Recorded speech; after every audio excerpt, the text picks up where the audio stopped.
لوگ یہ سمجھ رہے تھے کہ اب شاید صبح قیامت تک اتنی بڑی بھیڑ کسی ایک عاشق رسول کے جنازے میں نہیں ہوگی، لیکن اللہ بھلا کرے غوث پاک کے لاڈلے کو۔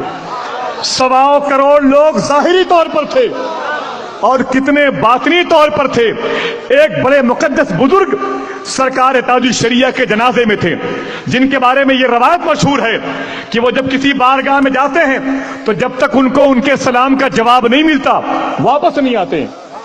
اتنے عظیم بزرگ ہیں جنہیں سرکار غوث العظم نے بٹھا کے قرآن پڑھایا ہو، میرے سامنے کہہ رہے تھے تاج الشریعہ نہیں ہے یہ وقت کے غوث ہیں۔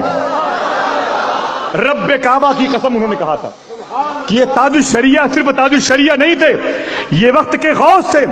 جنازے میں بیٹھے ہوئے تھے کالج میں بریلی شریف میں، بار بار اپنے سر کو اٹھاتے پھر جھکاتے، پھر اٹھاتے پھر جھکاتے۔ کمرے میں آنے کے بعد لوگوں نے پوچھا حضور یہ کیا مطلب تھا؟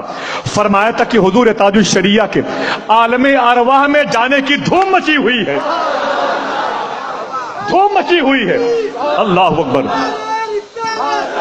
جیتے رہیے، اللہ دلوں میں محبتیں عطا فرمائے۔ فرماتے ہیں ان کے جانے کی عالم ارواح میں دھوم مچی ہوئی ہے، اور پھر فرماتے ہیں خدا کی قسم ان سے مرید ہونے والے تو بخشے ہی گئے۔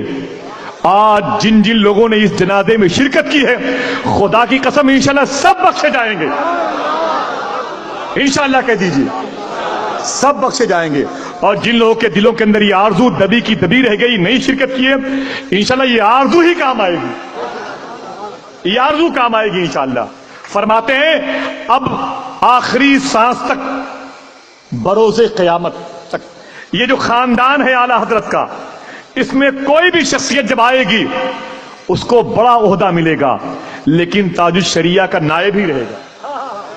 یہ جملہ آپ نے 3 جملے ارشاد فرمائے تھے، وقت کے غوث ہیں یہ، عالم ارواح میں دھوم مچی ہوئی ہے، اب آخری سانس تک اس خاندان میں جو بھی کوئی آئے گا وہ تاج الشریعہ کا نائب ہی ہوگا۔